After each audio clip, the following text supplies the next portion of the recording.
right, so for our second posterior line series, we're going to start here with a flexion roll to a reach. So this is another one of those combination patterns where we got a few different things going on here, but she's going to initiate this with the breath, and then we're going to kind of fall back into a roll pattern. And then continuing that exhale, she's going to sit through wide legs and just reach and range 2 breaths. Drive those hands down, good.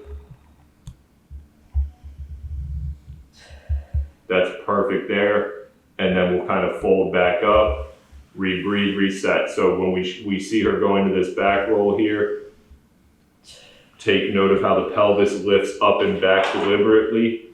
So getting some lengthening in that thoracolumbar junction, a little bit of a glute. And then as she goes into that forward stretch, obviously here we're hitting the calves, we're hitting the hamstrings, we're hitting the glutes. But I also like kind of that thoracic rounding here and getting some stretch through that upper back as well. Number 2 for this series here, we're going to use an incline bench for this. It's again one of those things where it's not absolutely needed, but if you're somebody who generally doesn't have great mobility like myself, this is going to be very useful so that we keep the stress off of the joints for this one, particularly on the knee. But we'll get into an externally rotated modified pigeon here. So Kyle, go ahead and jump in that. And for this one, the back leg should be determined by the athlete where they feel comfortable. And we're going to be very deliberate about having a terminal point here through the hand. So she's going to initiate this with a cross reach towards that front hand with her inhale.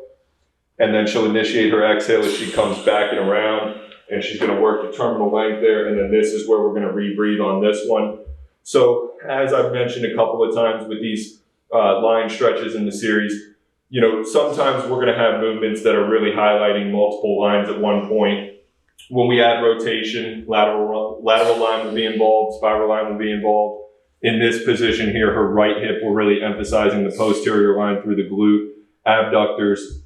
But on this left side, we're getting some of that anterior line. So we're getting a good front line stretch here as well through the quad and the psoas.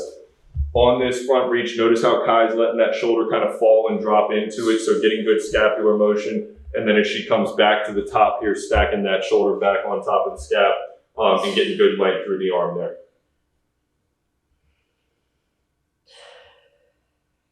All right, number 3, we have a single leg hamstring drop. So for this, we're having Kai get into this with a band around this ankle. And then this is going to be more of the active working leg here. So for this, she'll initiate through her breath.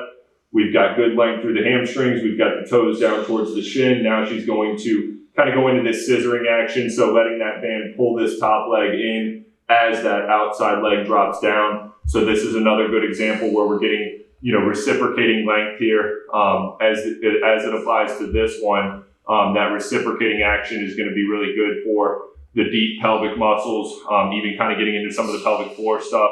But for the sake of this stretch, we're obviously getting, you know, really good hamstring posterior lengthening here on the band leg, on the outside leg, you know, getting a little bit of a stretch through the flexor quad, but then again, also kind of holding as a little bit of a contraction through the hamstring. And number 4, last one for this series here, we're going to have her do, you know, essentially like a modified Jefferson curl here. So this is really looking at the entire back chain, back line, everything from the neck extenders all the way down to the base of the calves and the Achilles. So for Kai, again, very highly trained, very strong, good athlete.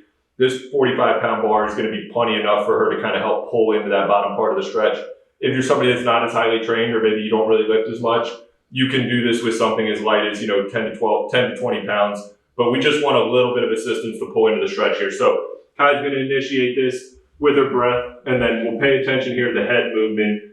As she starts this, it really starts from the head and the neck, and then just kind of letting each vertebra fall in line from there. You know, so almost a little bit of a Pilates concept here. Once she gets to that end range, notice she's got a little bit of oscillation there. It's exactly what we want.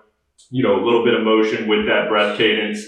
And then she'll come back up to that top starting position, reset, rebreathe. Exhale as she descends, rounding through the shoulders, rolling through the spine, keeping the hips high, pushing up and back. So this is a really, really all-encompassing one for the back line.